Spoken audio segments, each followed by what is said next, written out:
Lopes, meu nome é Ricardo Krause e continuaremos na verdade, o nosso assunto de farmacologia. No vídeo de hoje a gente vai falar sobre antimicrobianos, na verdade antibióticos, ok?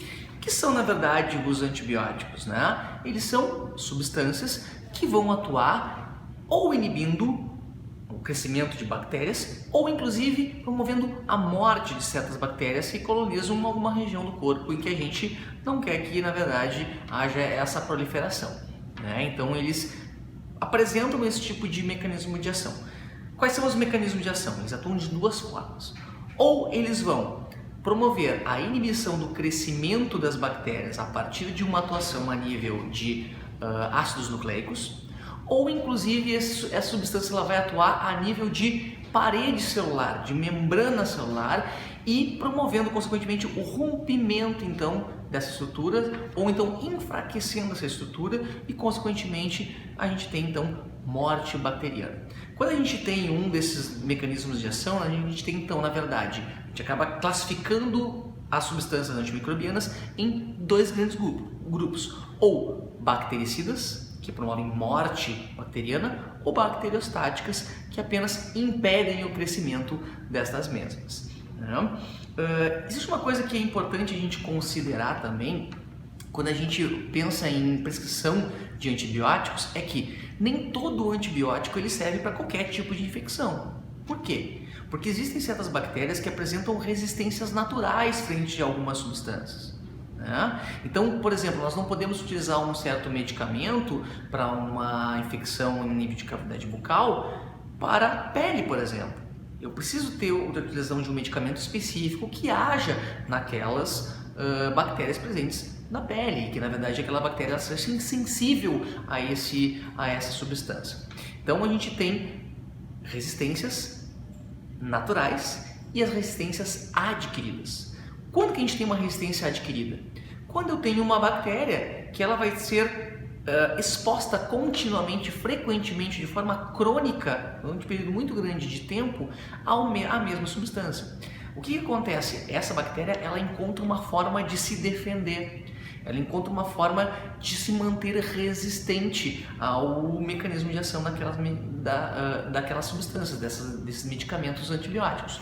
E qual é a forma dessa bactéria que ela encontra para promover isso? Principalmente no que diz respeito a um grupo que é o grupo, né, dos beta-lactâmicos. É a produção, a sintetização de uma substância chamada de beta-lactamase. O que a beta-lactamase produzida pela bactéria ela faz? Ela promove o rompimento da estrutura química principal dos beta-lactâmicos, que é o anel beta-lactâmico. Este anel beta-lactâmico, quando ele for rompido pela beta-lactamase, o antibiótico, a substância, ela perde o seu efeito. Então a bactéria ela se mantém então na sua integridade e promovendo o crescimento, né, e agredindo realmente os tecidos. Outra coisa que é importante a gente pensar é em relação à duração dos tratamentos na atualidade. Até um tempo atrás, um tratamento de em torno de mais ou menos 7 dias, que isso é correspondente em torno de 3 dias após a remissão total dos sinais e dos sintomas, e o paciente ele tem uma melhora considerável a partir do 3º, 4º dia do uso de antibióticos, então se fechava mais ou menos uns 7 dias, há tempos atrás era o suficiente. O que acontece? Isso é uma preocupação atual muito frequente, tá? Muito grande e muito importante, que cada vez mais a gente tem germes resistentes. Hoje a maioria dos antibióticos tem pouco efeito, inclusive alguns não têm mais efeito em determinadas infecções em cavidade bucal ou em outras regiões. Então o que acontece? A gente precisa desenvolver outros antibióticos para isso, né? Para que a gente possa na verdade trabalhar. Então hoje, para que a gente tenha, quando a gente tem a utilização de um antibiótico bem prescrito, né, a gente tem que utilizar por no mínimo 2 semanas. Então 14 dias de exposição para essa bactéria frente ao uso desse antibiótico. Para quê? Para minimizar ao máximo, né, a resistência adquirida e consequentemente com que os nossos tratamentos de infecções eles consigam trabalhar de uma forma eficaz e a gente ter a erradicação do processo infeccioso.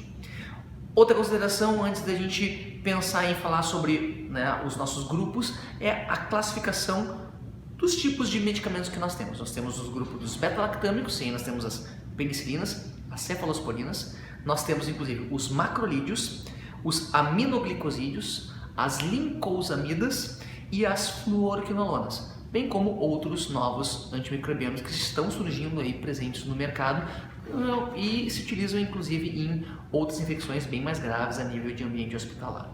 A gente vai falar no próximo vídeo a respeito desses medicamentos bem específicos e o que a gente tem utilizado mais em odontologia e o que não serve mais para odontologia. Então, fica ligado aí, não se desliga do nosso canal, logo mais antibióticos para vocês.